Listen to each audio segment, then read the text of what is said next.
Hello, fellow coaster enthusiasts and people watching my YouTube channel. This is Avery TV. Today, I'm going to tell you guys a true story about my physical shape and roller coasters. This is going to be about the Walk of Shame and Borderline. So, I'm going to say a few words before I tell you guys the story. Now, first of all, I want to say to you all thank you very much for subscribing to my YouTube channel, watching my coaster updates, theme park videos and my coaster reviews, and my recent video about Six Flags' new ride, and it has some decent views already, and I'm happy about that, so thank you. But now, let's get on to the story about the Walk of Shame and Borderline about my physical shape. So, theme parks these days, you see a lot of people getting the Walk of Shame or getting borderline on a roller coaster because of their physical shape, meaning their weight. Like their thighs are large. You have like a beer belly and a large waist. And you see people being kicked off a ride, which is well known as the Walk of Shame. And it can be very embarrassing and humiliating as well. But you guys are not alone. Because I myself had the Walk of Shame and Borderline. So here's my story of how I had the Walk of Shame and Borderline. So it started back in April of 2014. I was a freshman in high school. I was standing tall at 5'8", weighing 250 pounds with a size 42 inch to 44 inch. I went to Six Flags New England that day with my friend Tyler, and my mom, and my brother. I was walking to Superman the Ride, which back then was Bizarro at the time. So I was walking to Bizarro, and my first ride on Bizarro, I was okay. I didn't hear any announcement. But then as I came back on Bizarro for the second ride, because I was so excited, I sat in the second row, and the seatbelt was fine, but the restraint had a problem. But I didn't know what the problem was. I heard this one announcement. Row 2, check card 2. So, I didn't know who was being called, but it turned out to be me. And the employee was pushing down on the lap bars hard, and it was surely painful, because Superman's restraints are bad. It doesn't just hurt husky people, it hurts other people too, even hurts skinny people. So it was really hard to put the restraint on me. And then, after 3 or 4 times, the employee gave up and said, "Sorry, due to the restraint, you're forced to be kicked off the ride. But hopefully you can check out other rides." So then, I found out that I could not ride Bizarro. But I didn't know why I couldn't ride Bizarro. But, after that, I didn't go back to Six Flags New England until July 4th. So, July 4th, I was granted permission to go back to Six Flags New England, but on a rainy day. And rainy days are actually pretty cool to go, because you'll know that there's nobody in line. Just regular rain, though, not heavy downpour or washouts. But I went to Six Flags New England with my friend Sean and his family for 4th of July. We were at the park for a good, probably 5 hours that day, because it was a rainy day and there was nobody there. So we got to do a lot of things. But I had that same issue again when I went to Bizarro. So I was walking to Bizarro, sat in the second row again. And then as when I put down the restraint, I heard an announcement that said, "Row 2, check row 2.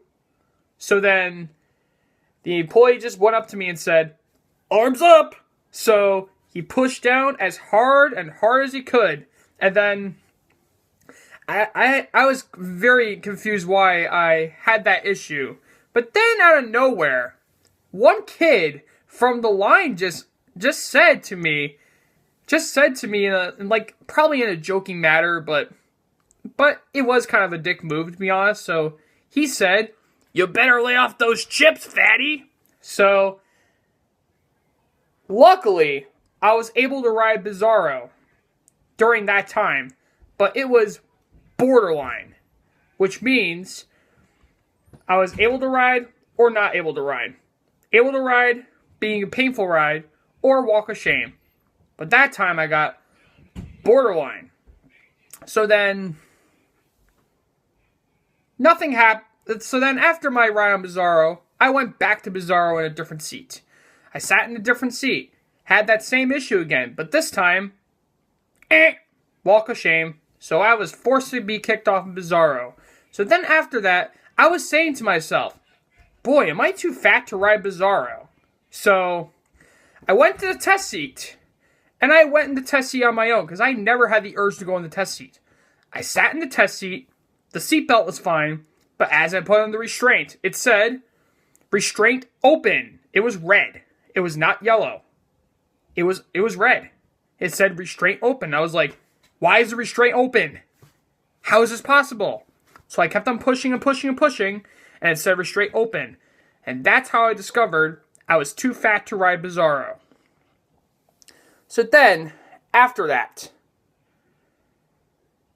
I had a lot of thinking to do when I got home, and I said to myself, I don't want this to happen to me ever again on this ride, because this ride is a legend.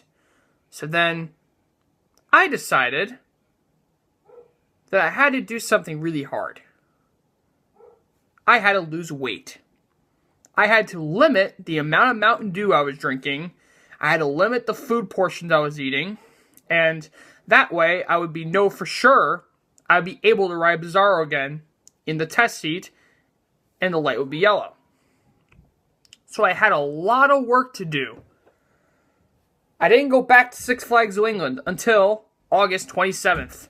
After losing about a good 15 pounds, I went back to Six Flags New England, went in the test seat, and the light was yellow. And I was so happy. I was just in shock mode. I was like, oh my god, yes! Yes! I fit on Bizarro! I was just so happy that I fit on Bizarro. And I'm very happy that I lost a lot of that weight, and I felt a lot better too. So after that time, I was able to ride Bizarro in 2015 and 2016 when it was Superman the Ride, and 2017. But 2017 became a year where I noticed something else about Borderline that happened to me. So I will get to that in the next clip. So, it started July 5th, 2017. I was in New Jersey for vacation. I was spending time with my dad in Long Beach Island. So, I went to Six Flags Great Adventure with my friend Mikey and his friend Jalen. We were at Six Flags Great Adventure for pretty much the whole day, till like 7 o'clock or something, 8 o'clock. It was a hot day and a humid day, and it was completely deserted. It was that deserted that King the Ka even had a station wait. So, it was a really fun day. So, I went to Six Flags Great Adventure. I went on El Toro with Jalen and Mikey. So, we went to El Toro. My first ride on El Toro, I didn't hear an announcement, so I was fine on my first ride on El Toro. But then here we go again. That issue I had with Bizarro at New England back in 2014. I went back to El Toro for my second ride. I was sitting next to Jalen, I believe, at that point. So, Jalen and I were sitting in, like, I think the last seat on El Toro, the back seat. So, I put the restraint on, and then I heard an announcement that said, check car 6. So, the employee went up to me and said, arms up. So, pushed down on the lap bar, which is actually a better lap bar than Superman the Ride, which is a fact.